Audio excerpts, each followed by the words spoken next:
Waktu yang terbaik untuk kita beli emas adalah 30 tahun dulu. Waktu harga emas sekitar RM30 per gram, zaman nenek moyang kita lagi. Dan waktu kedua yang terbaik untuk kita beli emas adalah sekarang, waktu kita ada duit. Saya nak berkongsi sedikit pengalaman saya. Saya pernah beli emas 1 dinar macam ni.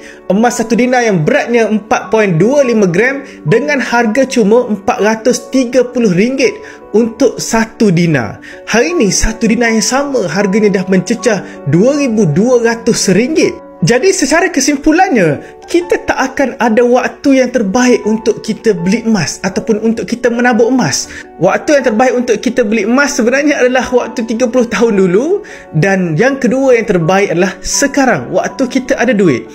Kalau kita nak menabur emas untuk jangka masa yang panjang, untuk tabungan 2 tahunan ke atas, asalkan ada duit lebih, terus alihkan simpanan kita, cash kita ke dalam bentuk emas.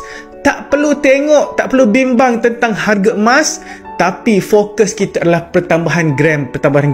Sebab apa? Apabila kita menabur emas untuk jangka masa panjang, confirm harga emas naik dalam jangka masa panjang. Seperti 1 dinar dekat tangan saya ni, saya dah memperoleh keuntungan daripada 1 dinar ni. Kalau saya jual 1 dinar ni, sudah melebihi 400%. Semoga bermanfaat. Teruskan follow saya.